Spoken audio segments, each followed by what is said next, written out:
Painful slap in Sussex's face. Palace staff turn their back upon Meghan after her colossal mistake. Meghan Markle's decision to sue a UK tabloid left palace staff aghast at what they saw as a colossal mistake, according to a new royal biography. The Duchess of Sussex was advised against bringing the privacy and copyright claim against the Mail on Sunday after it published a letter she sent her father Thomas Markle, according to courtiers.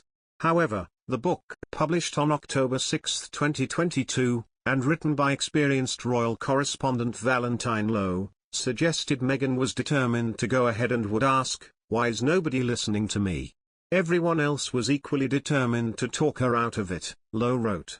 Then, when the couple spent time that summer with Elton John and David Furnish, the solution presented itself to them: get another lawyer.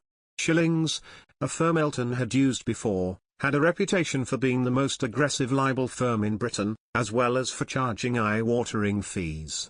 Meghan dumped Harbottle and Lewis and was introduced to Shillings by Elton. She was on her way to court. Meghan parted ways with the royal family's lawyer, Gerard Tyrrell, who represented the Queen and other royals, in what the book says marked another step in the distancing of Meghan from her palace advisors. The litigation was announced in October 2019 during a royal tour by Harry and Meghan of South Africa. After Meghan dropped Gerard Tyrrell, none of the household was kept in the loop about what was happening with any potential legal action, Lowe added. None of them knew that the Duchess was suing the Mail on Sunday until they were in South Africa. The team was aghast.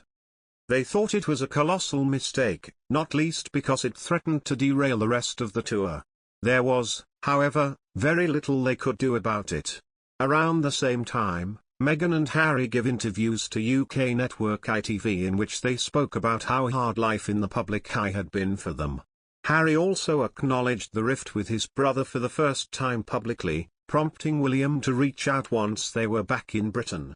The book reads, a palace source told the BBC of household fears the Sussexes were in a fragile place, with Prince William hoping they were all right. The day after the documentary aired, William WhatsApped his brother to ask if he could come and see him, Lowe wrote. This put Harry and Meghan into a spin. What should they do?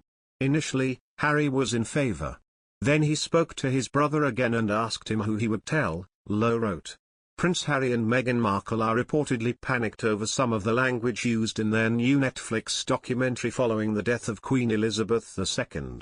Meghan described the documentary in an August interview with The Cut as the piece of my life I haven't been able to share, that people haven't been able to see, our love story. However, the Sussexes are said to be now planning changes. Commentators and royal watchers have speculated that the series could be critical of the King and other senior royals, including the Queen Consort Camilla and Harry's brother and sister-in-law Prince William and Princess Kate. A Netflix source told Page 6, Harry and Meghan are having second thoughts on their own story, on their own project. Another industry source added, Harry and Meghan are panicked about trying to tone down even the most basic language.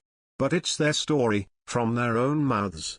It has been reported that the Sussexes began rethinking the project before the Queen died on September 8 in a bid to soften the show's portrayal of the firm.